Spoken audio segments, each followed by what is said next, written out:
Alright. Okay. Okay, ready? I'm Bria. I'm Melissa. I'm Jeffrey. I'm Grace. And we're going to be doing a book discussion on A Raisin in the Sun. Okay, so the first question is, artists typically make their greatest artworks to send a message or sometimes even change the world around them.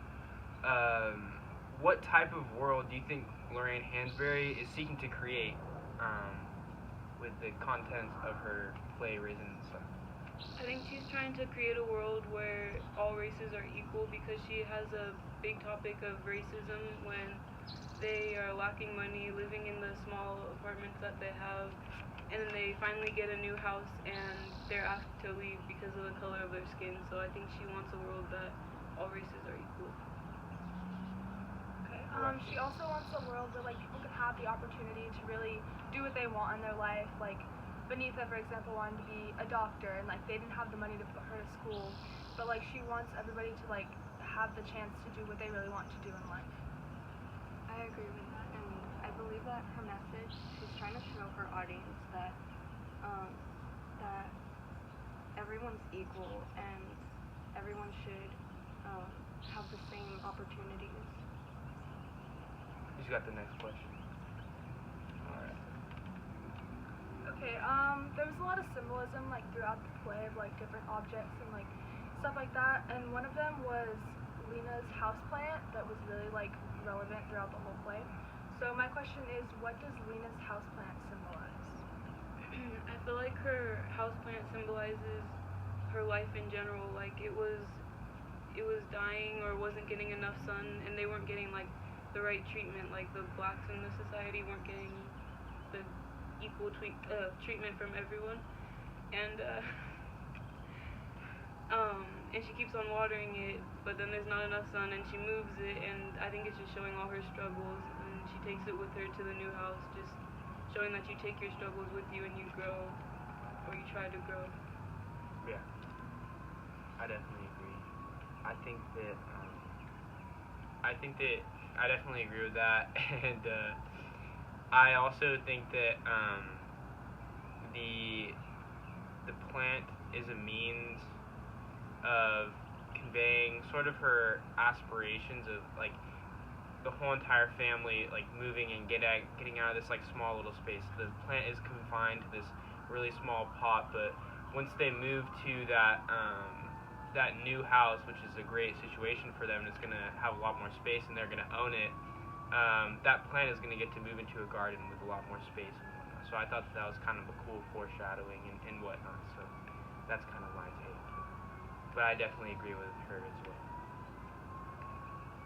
I agree with all your statements in that I believe that the plant also isn't just symbolizing Lena's life, but her whole family, and that it's their hope and chance for change as they carry their hardships, and finally at the end, I feel at the end the plant showed that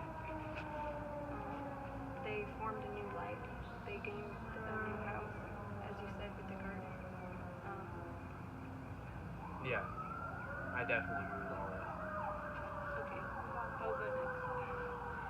Throughout the play, Hansberry challenges stereotypes of African Americans. In what ways do you think she does so? One main thing obviously was them wanting to move into a white community. They had the money to buy the house, and still the realtor, the community improvement guy, whatever, he was trying to kick them out of what they bought and what they own just because of the color of their skin. So that wasn't really right. Yeah, I definitely agree with that. Can we cut off that? Because my question isn't really like that. She challenges the stereotypes, and when I say in what way does she do so, I mean The way that they overcame it. yeah, or how they show Okay. if they're not hardworking, or they just what you said, overcame the stereotypes. No, let's leave that in because it's kind of more Okay. yeah. No, that's cool. Elucidated. Yeah. Okay. Sure. I definitely think we all understand that. Yeah, no, I think that Lena specifically overcomes her struggles with a lot of grace and believing in people and whatnot, and looking to her dead husband as an example for her younger son and whatnot. So I think that her specific character traits play a big role in keeping the family together while they're overcoming their obstacles. So that's just how I think.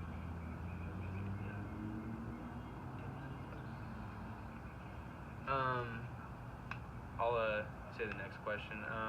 We're just gonna talk like a little bit about the characters and like. Yeah, this one is for Walter Lee.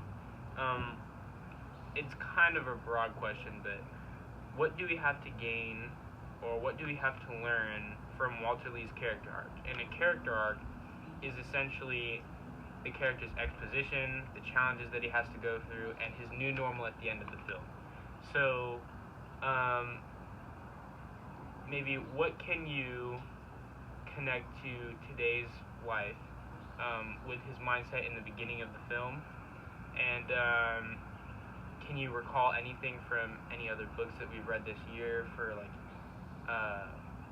what he had to go through and whatnot, and the challenges that he faced? And then at the end, like, what was his major takeaway? One thing, like, comparing him at the beginning of the play to now is, like, a lot of people are focused on, like, materialistic things, and he definitely was one of those people. Like, the money meant, like, the world to him, and he was, like, really upset and angry about it. But, like, over, like, the course of the play, like, he kind of changed as a character and, like, really realized what was important in life. I agree with you, and I feel like it took so much for him to realize it, or even come to any sort of realization that money isn't everything, because first it's kind of shaky, like in the bar, it doesn't seem like the deal's for sure, or the one who's like smiling and comes in and gives him $100 for the check or whatever, you know, he seems a little sketch, and then it just like keeps on happening, like he loses the money, and then they need to get kicked out of the house because of their like race. I don't know. He just it keeps on coming, and it took so much for him to realize that family was more important. And yeah, I think that we can equate those challenges to the civil rights movement challenges that we learned about in class with Selma and whatnot, just because it was similar challenges and for the time. Grace, do you have anything to? Yeah, I feel like the play really showed, like, it conveyed what the world, what many people in the Black community go through, or went through, and their struggles to gain a better life. Yeah, and he most definitely learned that money isn't everything at the end of it, and there's like pride in like your family and your culture and whatnot. So money is definitely not everything, is basically his main takeaway. Yeah, and I think he takes away, like, he moves his pride from how much money he has to... his pride in his family. And his, like, in the end... His self-worth, maybe. Yeah, his self-worth. But he doesn't equate his self-worth around, like, his, like, wealth or whatever now. Yeah, I was going to say how he stuck to his race, like, he wasn't going to move out of the house. He realized, like, when his mom was like, you're going to do the right thing, make a good example for your son, and he tells him that. I also have a question on Walter Lee and how someone like him can come to value money more than his family's present well-being. I think it kind of has to do with like the struggles that he had like throughout his life. Like they lived in an apartment, like wasn't the nicest place to live, and he just wanted to like, he thought he was doing the best for his family by like wanting to like make the business.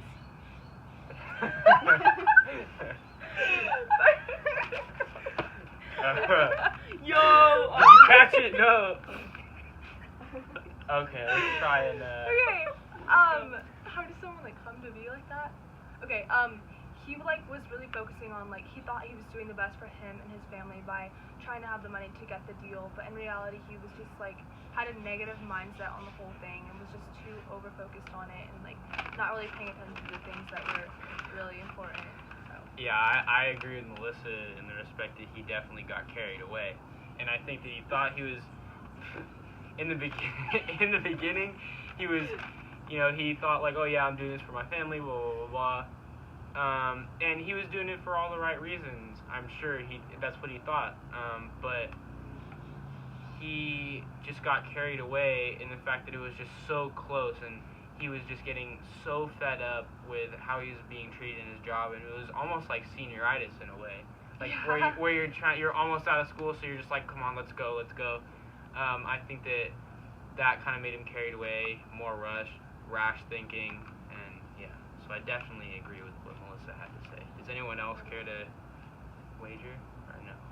I just think that, like I said before, all the struggles he had to go through, he finally ended up realizing it's all about family. But it's weird to me because, or not weird, but he's like, he thinks he's doing right by his family, getting more money. Like the whole time he's like, Mom, you don't understand, the world revolves around money.